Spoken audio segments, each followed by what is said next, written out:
terkait dengan keinginan Ketua Umum PDI Perjuangan Megawati Soekarnoputri untuk menjadi amicus curiae atau sahabat pengadilan di Mahkamah Konstitusi dan kesimpulan yang diajukan setiap pihak, terutama dalam hal ini dari tim hukum calon presiden ke Mahkamah Konstitusi. Kita akan diskusikan bersama dengan dosen Fakultas Hukum Hamid Awaludin. Pak Hamid, selamat sore Pak. Selamat sore, apa kabar? Terima kasih sebelumnya sudah hadir bersama kami. Alhamdulillah sehat selalu untuk Anda juga dan kita semua. Ini kan Bu Megawati sudah membuat surat 2 kali sebetulnya. Waktu itu juga dirilis di Harian Kompas dan yang sekarang adalah dinyatakan lewat pernyataan amicus curiae langsung kepada Mahkamah Konstitusi. Dari penilaian Anda, hal apa sebetulnya yang mau ditunjukkan oleh Megawati ini? Pertama, kita harus pertanyakan dulu. Status Ibu Mega itu legitimate atau tidak? Ya, yang pasti secara hukum Megawati Soekarnoputri punya hak mengajukan amicus curiae. Pertanyaannya adalah apa legitimasinya? Ada 2 menurut saya. Pertama, dalam hal penegakan demokrasi, perjuangan mempertahankan demokrasi, Ibu Mega the champion di bidang ini di negeri kita. Berjuang sejak zaman Orde Lama, kemudian berjuang reformasi, dan sampai sekarang. Berarti ada legitimasi, ada jejak yang dimiliki. Yang kedua, yang dipersoalkan dengan amicus curiae ini adalah proses pemilihan presiden 2024. Lagi-lagi Megawati memiliki legitimasi yang sangat kuat di sini. Kenapa? Ingat sejarahnya. Pada tahun 2024, beliau itu masih presiden, incumbent. Pemilihan presiden dilakukan. Pertama kali pemilihan langsung. Ibu Mega punya jejak tidak pernah mengintervensi, tidak pernah cawe-cawe, dan tidak pernah mau mengatur pemilihan presiden 2024. Sehingga dia memiliki legitimasi moral berbicara tentang proses pemilu yang bersih. Nah, dengan rentetan kejadian masa lalu yang berkaitan dengan Ibu Mega, menurut saya Megawati Soekarnoputri memiliki legitimasi moral yang sangat kuat dan sebaiknya didengar oleh hakim MK. Karena tidak ada personal interestnya. Dia buktikan di masa lalu pada tahun 2024. Tidak ada. Oke, ada legitimasi moral. Sorry saya potong di situ Pak. Ada legitimasi moral di situ, tapi apakah ini bisa mempengaruhi nanti keputusan MK nantinya? Nah, apakah bisa mempengaruhi atau tidak, kita serahkan kepada hakim Mahkamah Konstitusi. Karena ingat, amicus curiae itu adalah sebuah sistem yang memiliki mekanisme di mana mengundang pihak ketiga, memberi opini, memberi data sebagai bukti dalam persidangan di mana pihak ketiga itu bukan pihak dalam perkara. Jadi secara hukum itu terbuka peluangnya. Secara hukum, siapapun.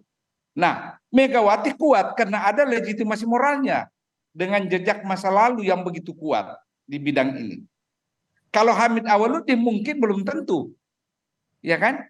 Hanya berpikirnya memberi saran atau apa, tapi kalau Ibu Mega ada buktinya bahwa dia tidak cawe-cawe dalam pemilu. Karena kan sebelumnya juga pernah ada yang buat amicus curiae juga datang dari kalangan-kalangan akademisi yang disampaikan ke MK waktu itu. Perbandingan jelas berbeda di situ.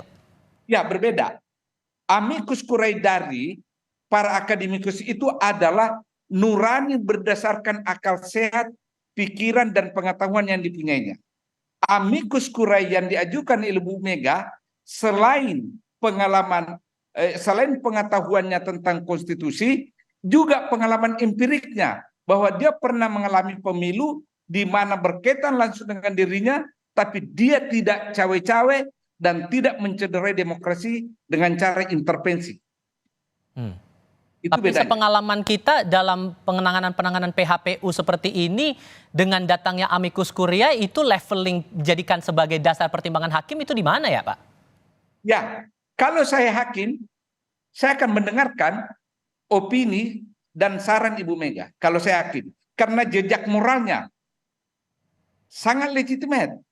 Beda kalau seseorang apunturir demokrasi yang selalu menyalahgunakan demokrasi tiba-tiba mengajukan amicus curiae dan minta pemilu bersih dan sebagainya, tapi dia kan penuh jejak kotor ke belakang. Kalau Ibu Mega dengan kasus 2024 very legitimate, sangat legitimate untuk mengajukan amicus curiae yang menyoal tentang bersih tidaknya pemilu. Oke. Kalau kita merujuk lagi pada proses PHPU yang berjalan kemarin begitu, yang diajukan oleh pihak pemohon dari dua pihak waktu itu, dari pihak 01 dan 03, ini melawan pihak termohon dalam hal ini KPU, kemudian ada pemberi keterangan dari Bawaslu, plus pihak terkaitnya adalah dari paslon 02. Sampai tadi diserahkan nota kesimpulan ke MK, mereka tetap teguh pada pendiriannya dengan masing-masing opininya begitu. Menurut Anda, kansnya nanti di tanggal 22 April saat MK akan menyampaikan keputusannya, apakah permohonan dari para pemohon ini dikabulkan atau tidak menurut Anda, Pak? Menurut saya, dan kalau saya hakim MK, saya akan meluluskan permohonan itu. Dasarnya?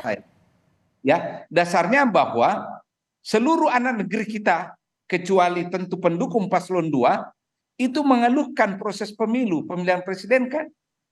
Dan ingat ya, dalam Undang-Undang Pokok Kehakiman dikatakan, ya, itu Undang-Undang Nomor 48 tahun 2009, hakim wajib hukumnya menggali, menelisik nilai-nilai yang tumbuh dan berkembang di masyarakat. Artinya apa?